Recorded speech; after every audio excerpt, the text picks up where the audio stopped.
السلام عليكم. كيف ما العادة دائما معكم خوكم فتاح بلومبي رصاص الشعب. جيت اليوم واحد المشكل اللي وليت كنلقاه عند بزاف ديال الناس وحاولت نشاركو معكم في القناة ديالي.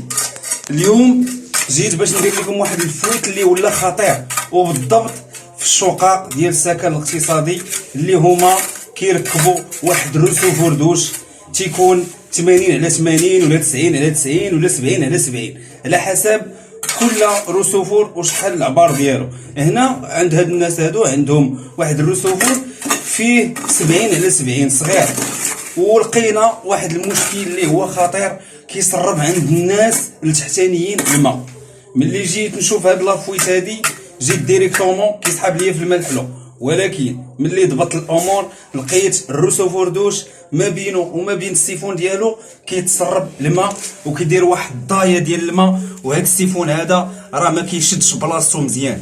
حاليا مؤخرا ما بقيناش كنديروا هاد الخدمه هادي كاع نهائيا.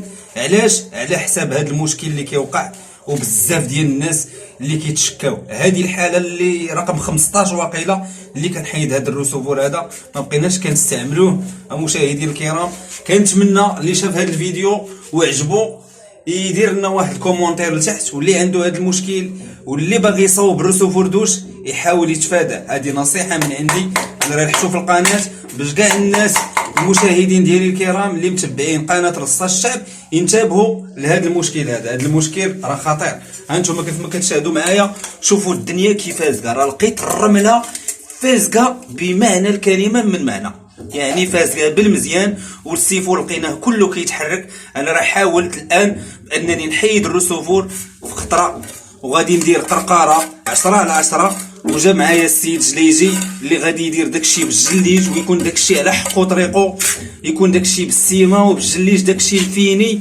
ما يبقاش التسرب عند الناس التحتانيين لانهم مساكن كيعانيو. عرفتي راه الحيوط عندهم كلهم فازقين والصباغه بدات كتقشر والجليج كون زاد غير واحد شويه الجليج غيبقى يتقلع عليهم. كنتمنى هذا المحتوى اللي درت لكم اليوم يعجبكم، وانا دائما كنجيب لكم الجديد. ما تنساوش ديروا لنا واحد كومونتير زوين، واللي ما مابونيش يتابونا معنا. وتبارك الله عليكم مشاهدي الكرام، الى فيديو اخر جديد ان شاء الله الرحمن الرحيم. وغادي نخلي لكم الصوره في الاول كيفاش كان وفي الاخر كيفاش غادي يولي ملي غادي نصاوبوا الجليج ان شاء الله. تبارك الله عليكم واعانكم الله الى فيديو اخر ان شاء الله الرحمن الرحيم.